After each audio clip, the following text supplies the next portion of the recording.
Қайырлы күн баршаңызға. Менің арнама қош келдіңіз. Арнаға жазылып лайк басып, комментарий қалдыруды ұмытпаңыз. Көп рахмет. Нұрдың Аминаға көшуі. Әбділда мен Амина жұма күні некелескен еді. Сол түні періштелер олардың некелерін тойлап, қуаныштан шаттанып жатты.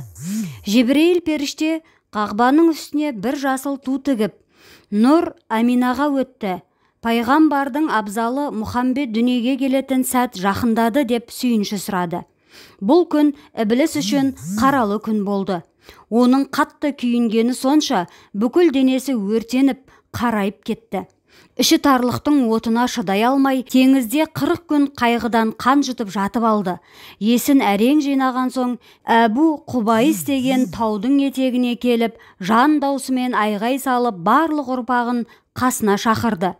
Ол: «Әй менің перзенттерім, басымызға қаралы күн туды. Пайғамбардың дүниеге келетін сәті жақындады. Ол дүниеге келген соң барлық пұттарды қиратады. Ал мен бұл адам ұрпағының ақылын матап, ақмақ қылу үшін неше мың жыл еңбек еттім. Енді еңбегім еш кеткелі тұр. Мына пайғамбар соның бәрін жоймақ. Ол әлемге әділдік пен адалдықтың үлгісін шашады. Зұлымдықты құртпақ, әлсіздерді демейді, жесірлерді жебейді, надандықты кетіріп, ілімнің нұрын шашады. Адамдар ақыл мен рухтың нұрына жалғанады. Ол адам мен Алланың арасына алтын көпір салады. Бұдан кейін адамдар ас ауқат ішерде бір жұмыс бастарда пұттардың атымен емес, Алланың атымен бастайды. Оның үмбеті зікір, тасбиқ, салауатты көп айтуға бейім болады. Білмесеңдер, айтайын, кәлиманың әр сөзі менің денеме шаншылған үшкір найза. Енді біз бұрынғыдай адамды емін еркін азғыра алмаймыз деді. Сол кезде Іблістің ұрпақтарының бірі: «Әке, неге сонша қайғырдыңыз? Осыған дейінде талай пайғамбар келді ғой. Олар да елін тура жолға бастады. Тіпті Тәңірмен тілдесіп кітап алғандары да болды. Бірақ олардың да қауымын қараңғы түнекке апарып қамадық. Бұл жолы да солай болмай ма? Соңғы пайғамбардың қауымын азғыру соншалықты қиын ба?» деді. Ібліс: «Әй, мен сендерге айттым ғой, бұл басқа пайғамбарлардан ерекше. Себебі бұларға Құран кітабы түспекші. Оның мұғжизасы мынада: кітаптың бірде-бір әрпі қияметке дейін өзгермейді. Бұған дейінгі қауымның кітаптарын оп-оңай өзгертіп келдік. Енді ол мүмкін емес. Себебі Құранды Алла құдіретімен өзгеріссіз сақтайды. Қолдарында Құран тұрғанда оларды пұтқа табындыра алмайсың» деді. Сонда ұрпақтарының бірі: «Егер олардың ілімдері өсетін болса, біз де соған сәйкес арбаудың амалдарын арттырамыз. Ендігі заманда оларды тек қана абырой мен атақ жарыстыратын мәнсіз тіршілікке байлауға тырысайық. Құран жаттаған көзі ашық ғалымдарын атаққұмарлыққа қызықтырайық. Тақуаларын құрметті болуға құмар қылайық. Байлары той жасап, мал шашып жарыссын. Би-шешендерін қызыл сөзге үйретейік. Хәкімдері шын сөзден емес, әдемі сөзден ләззат алсын. Біз ендігі жерде керісінше олардың қарым-қабілеті мен дарындарын аша түсейік. Сол кезде олар өздеріне тамсанып, атақтарына малданып, өзінің жеке басына табынатын болады» деді. Мұны естігенде Іблістің көңілінде үміт оты оянды. «Әй жарайсың сабазым. Ендігі заманда оларды пұттарға шоқындырып қажеті жоқ. Ең дұрысы өздерінен пұт жасау керек. Сол кезде Құдаймен ісі болмайды және мұның ең рахаты мынада: олар өздерінің пұтқа айналып кеткенін ешқашанда сезбейді. Ал егер олар өздерінің пұтқа айналып бара жатқан біліп қойсашы» деп сұрады көп сайтанның біреуі. «Оның да амалын табамыз. Оларды пұт парастармен соғыстырып қоямыз. Ола жүрген жерінде Аллаға серік қосатын адасушыларды іздеумен әуре болады» деді. Күллі сайтан осы тәсілге бекіді. Мұхаммед пайғамбар да кейін сахабаларымен отырған бір жиында: «Менің үмбетім болашақта пұттарға шоқынбайды.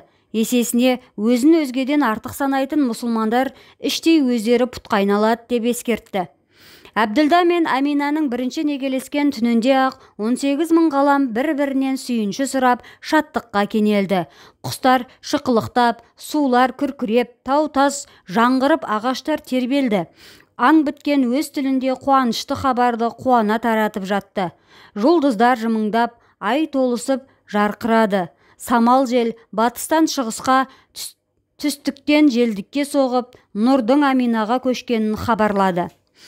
Сол түн аяқталып, таң атқанда әлемде қанша пұт болса, соның бәрі жерге құлап қирады. 7 қат жердің астындағы іблістің тағы опырылып сынды. 9 ай бойы оның қолы кісенделіп, аузы буылды. Әлемдегі патшалардың барлығы төсегінен төңкеріліп жерге құлады. Мұхамбет дүниеге келердің қарсаңында Меккеде бірнеше жыл қуаңшылық болды. Тырс еткен тамшы тамбады. Ағаштар қурап, шөптер шықпай жатып күйіп кететін. Қуаңшылықтың аяғы ашаршылыққа ұласып, ел күйзеліске түскен еді. Ұлық Алла Мұхамбеттің құрметіне Меккеге қалың бұлт жіберді. Бірнеше күн қатарынан нөсерлетіп, кенезесі кепкен жетім жердің құнарын қандырды. Бұлақтар мен жылғалардан қайтадан су ақты. Айнала көкарай шалғын белге айналды. Бұл жылды Саннат үл-Фатых, яғни жақсылық жылы деп атады. Әмина анамыз пайғамбарға жүкті болған кезде ешқандай ауырлық сезбеді. Аяғы ауыр болса да, ауру сырқау жоламады. Далаға шықса, төбесінен бір бұлт саясын түсіріп еріп жүрді. Жерік болған кезде түсінде Жебірейіл періште келіп, жәннаттың кәусәрін ішкізді, жемісін жегізді. Сөйтіп, жерігін басты. Бір күні түнде түс көреді. Түсінде бір нұрлы жүзді, көркем кісі келіп аян берді. «Әй, Амина, сен кімге жүкті болғаныңды білесің бе?» деп сұрады. «Жоқ, білмеймін» деді Амина. «Ендеше біліп ал, сен күллі әлемнің жарығы Мұхамбетке жүкті болдың. Лас жерді баспа, дәретсіз жүрме, тек адалдан ас іш» деді. Бұл Жебірейіл періште еді. Әмина осылайша үнемі түс көріп жүрді. Кей кездері Жебірейіл өңінде де келіп ескертіп кететін. Әмина пайғамбарды босанар кезде тағы да түсіне енді.